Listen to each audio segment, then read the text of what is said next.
you actually had very specific you had a presentation which really laid out for us lots of different possibilities and lots of different topics. And obviously, I don't believe that we covered it all or that we can really close it now.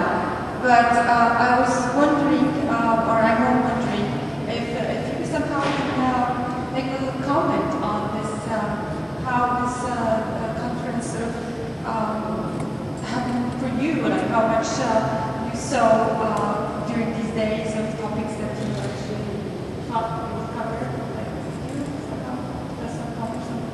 We fulfill your dreams and desires. I was fascinated with the number, quality, differences of interventions I could listen to, because I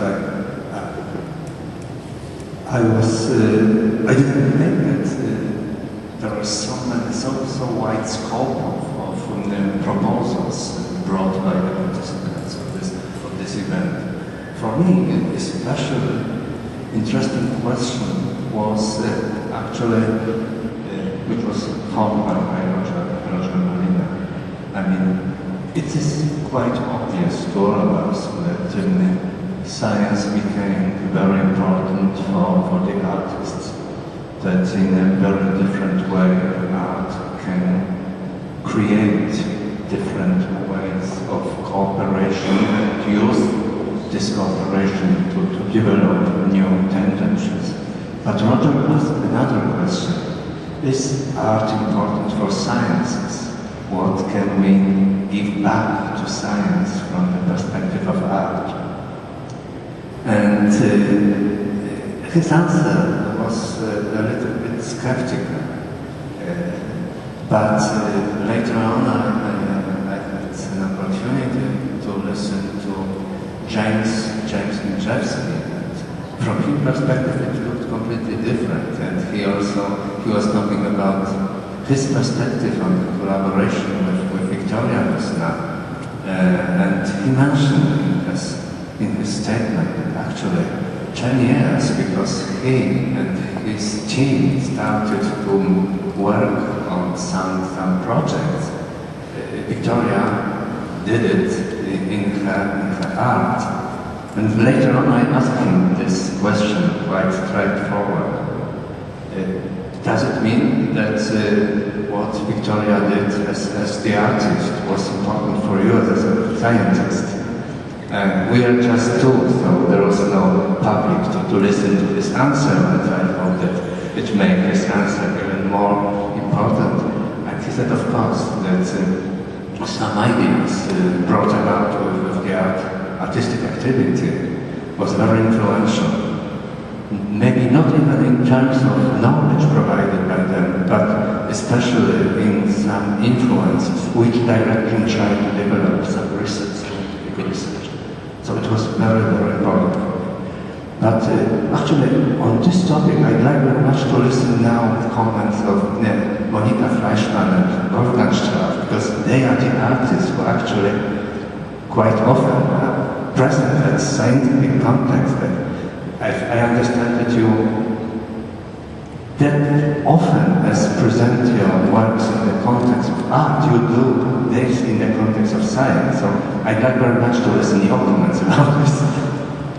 I believe that artists are only asked if new technologies arise and the scientists don't know what to do with this. So that was my impression from the computer scientists. That was my impression from the 90s. There were things like virtual studio, which is nowadays any TV studio has some virtual digital blue box, etc. and all these technologies. But when it came up, provided by the technology or technological industries, the science people who run this environment were not in the situation to define, so what is interactive storytelling? So that means, from my point of view and from our experience, and also at expressed in our work, our connections to science is not to physicists or all the Naturwissenschaften, nature science, but it is to humanities. And there's this, for us, it was the case. We felt we need to have an exchange on aesthetics, on perception, because these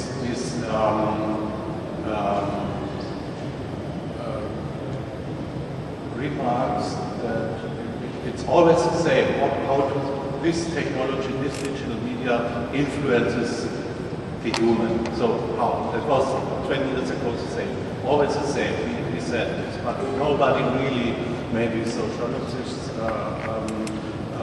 then had answers. So exactly what is the influence? Nowadays I can see one influence, for example, and I go back where I would find a point of departure is at school, in universities, for example. When I started in the 70s, again with studies in architecture, the basic courses was brought together sculptors, painters, architects. That was famous, not to say that also you need to be a sculptor at the same time an architect, but to get a sort of overview in order to find your position in this large field of aesthetics, working with perception, etc. So this really is gone. It's not, they immediately closed it also then, was sort of result of the 1968, but it's then overrun from a technological belief in organization of education, etc. And when I think of the nowadays existing bachelor and master studies, which thinks knowledge is so modularized and in a way completely useless. So it's this idea somebody who learns should learn to be get a successful or useful position in society is very short-headed. Yeah. So also when the people from the funding institutions like the German National Ministry for Culture and Education, where our projects have been funded, and they always have computer scientists in it. These are not just cultural people, but also art scientists, so to say. There's a difference in generation. So in younger people, there are much younger administrators in this bureaucracy. They are much more technological believing, and they are for efficiency, being fast, efficiency, being fast, being economic. This is all rubbish. Then you see, like in Sweden, for example, Interactive Institute. I'm not sure if this still is working. Reduced. And they started with the idea of digital culture or e-culture. So this should go together: science, technology, and art, and doing useful things for society. And they, from the beginning, we had a lab in Bremen, which was funded by the Center for Economics, not by the Center for Culture and for Art. And from the beginning, you are asked how many working places will you create? So it's the only question is money, and this is useless. But what I want to come back to is Ash's question: what could art do for science? And say, why should it do anything? What's it got to do with scientists? What have we got to do with science as artists? I've never, in a whole career, been interested in people who believe there are absolute truths.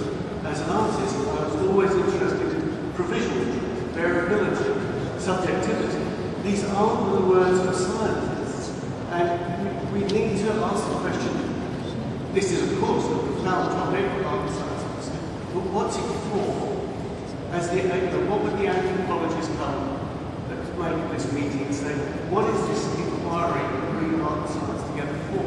And some of the answers we've already had. It's about neutralizing art as an innovative discourse.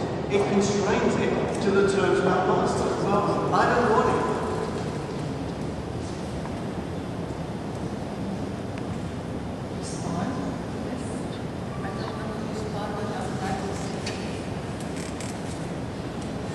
I'd love to say that, in response to your comment, I just would like to say that I'm a bit more optimistic.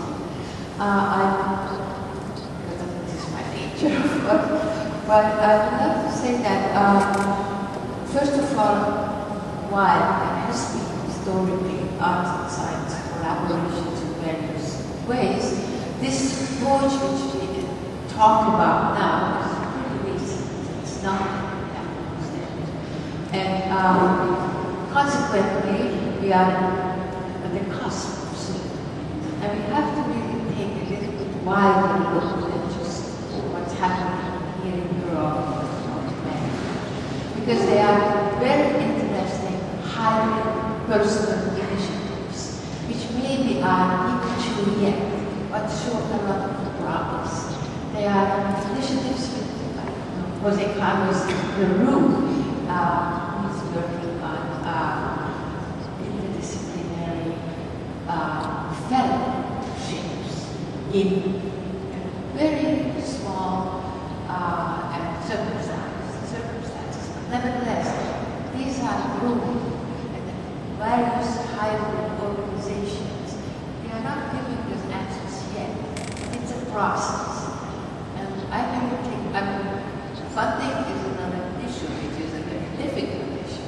But there are also some other initiatives which are going to lead towards, I think, a more promising future.